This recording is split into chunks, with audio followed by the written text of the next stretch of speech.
For the last review of the year, I wanted to do something special. Now, some might say that Fallout 4 is the game to review, but it's a bit long, and in all honesty, I think everybody's already said their piece about it, so I'm not going to do that.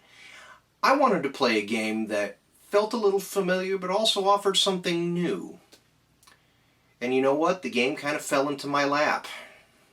What can I say but, holy crap. It's Dragon Quest.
Dragon Quest Heroes, The World Tree's Woe, and The Blight Below. Holy crap, I thought that Wii Dragon Quest game had a super long title. You know, the one where you had to use the remote like a pool cue and pray you didn't hit the television with it? Follows the story of two captains in the army in the kingdom of Arba. In this world, humans and monsters live in harmony, as seen by this rather odd-looking festival. Unfortunately, not everyone agrees with this harmony, and this sort of purple guy sets a sinister plan in motion. With the exception of one little heel slime, all the monsters suddenly start attacking, and it's up to the two captains to repel the attack and figure out what happened to their former monster friends. It's definitely a strange predicament when one of your best friends, who in reality was a giant made out of gold bricks, goes from handing you balloons to handing you a fist to your head. This is definitely not your standard numbered Dragon Quest game. Dragon Quest Heroes was developed by Square Enix, but they also partnered with Koei Tecmo, specifically Omega Force, responsible for all the Dynasty Warriors games and their spin-offs, which I've never played. So instead of a ton of menu-driven combat, you basically get to whack the living daylights out of anything that moves. I like this kind of collaboration, actually. If a player isn't familiar with one franchise or the other, a game like this is kind of a good gateway. It's a win-win for both game developers. Plus, the frenetic action is a great change of pace from the menu-driven combat of the older titles. Instead of towns, dungeons, and a huge world to traverse, this follows what seems to be the Dynasty Warriors formula.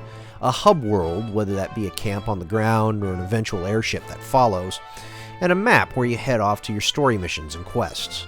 The hub world contains everything you need: weapons, armor, alchemy, optional quests, and even a reward system based around the achievements and monster suppression. The charm of Dragon Quest is still very prevalent throughout this game. The series' creator, main artist, and music composer all had a big hand in its development, which is why everything looks like it's out of an Akira Toriyama art museum.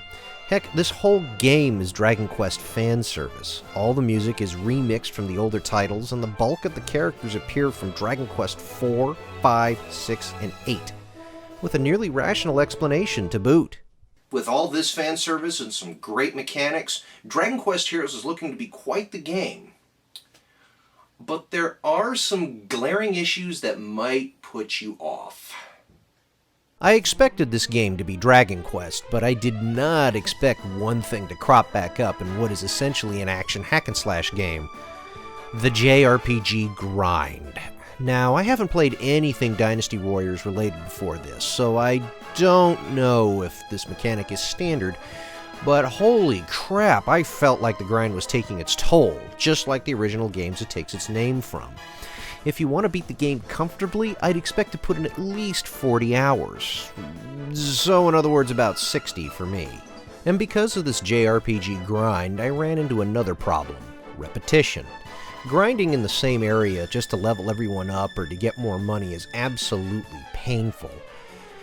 Kill enemies in one area, walk to another, kill enemies in that area, hope you find another area that spawns more enemies. Oh crap, these guys are too powerful, run away, grind back and forth in old areas until you feel good enough to take on overpowered enemies in that one out-of-the-way corner of the map.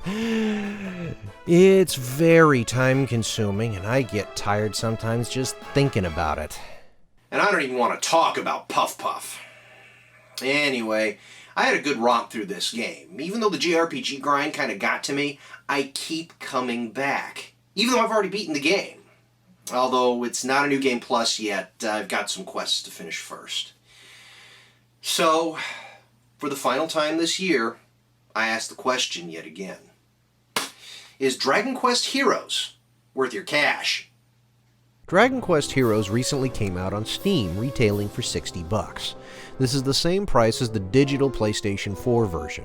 Surprisingly, this game has dropped in price since its release 2 months ago, with the physical copy going for about $40, and new collector's editions, with the chest that you saw in the intro, going for $60, $40 less than the original $100 I spent. I personally think the best deal is the PS4 Collector's Edition. You get a neat box, some fancy extra stuff, and you also get the Day 1 weapons, which are a neat little addition.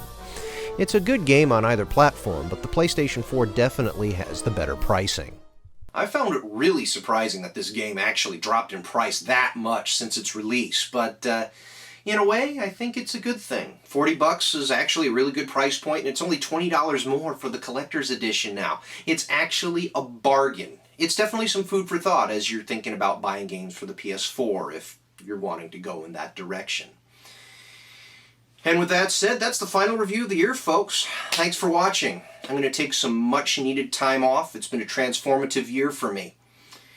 But next year, I hate being an idea guy sometimes, but I got some great ideas for some new content next year. Stay tuned.